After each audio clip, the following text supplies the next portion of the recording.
everyone. My name is Patrick. You're watching the Oilers Rundown, broadcast on the Oilers Fanatic and the Heavy Hockey Network.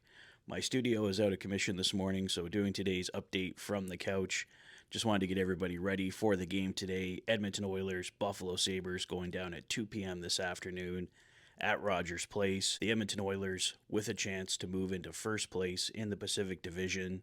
The Vegas Golden Knights losing to the Dallas Stars last night, so the Oilers with a win can move 1 point ahead of Vegas and take over first for the first time this season. We've talked about this as a possibility a few times over the past week.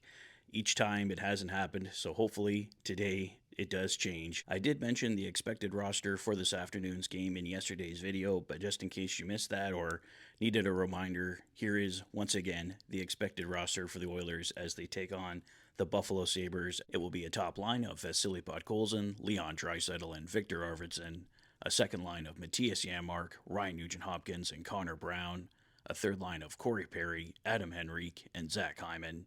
Jeff Skinner, playing his former team for the first time, will be on the fourth line with Noah Philp and Kasperi Kapanen.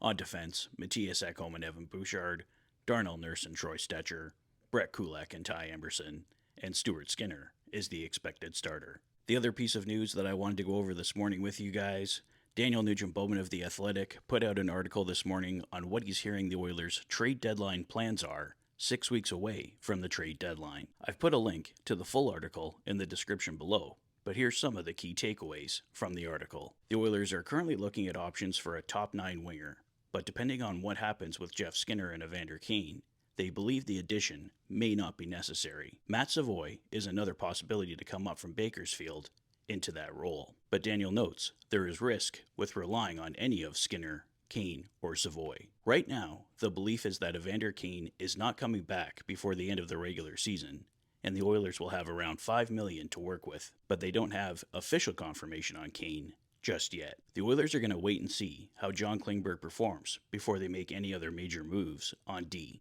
But as insider Pierre LeBrun noted earlier this week, the Oilers are looking at depth options on D. Oilers insider Bob Stauffer speculated we could see Klingberg join the lineup next Thursday when the Oilers take on the Detroit Red Wings. Alec Regula, whom the Oilers claimed off waivers earlier this season from Boston, is nearly ready to go.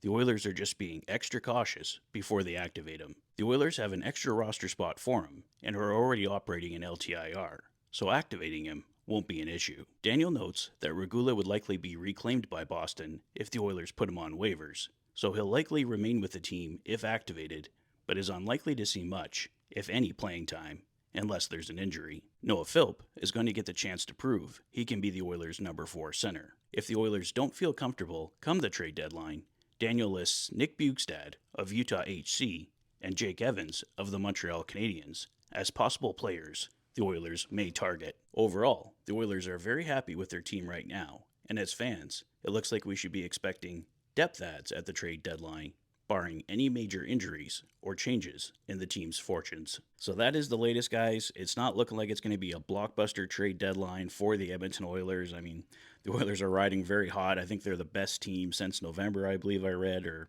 something close to that anyway. So the Oilers don't feel like they need major additions right now. I know a lot of fans would like another goaltender brought in. I think, obviously, a lot's going to ride on how John Klingberg performs. Like I mentioned, if John Klingberg is a total disaster, then the Oilers definitely got to look for another top 4D. But if Klingberg performs, they've got Alec Regula there coming too. Possibly he could be a good depth add, but I think we will see probably 1 or 2 additions still for the Edmonton Oilers. I'm guessing 1 forward, 1 defenseman.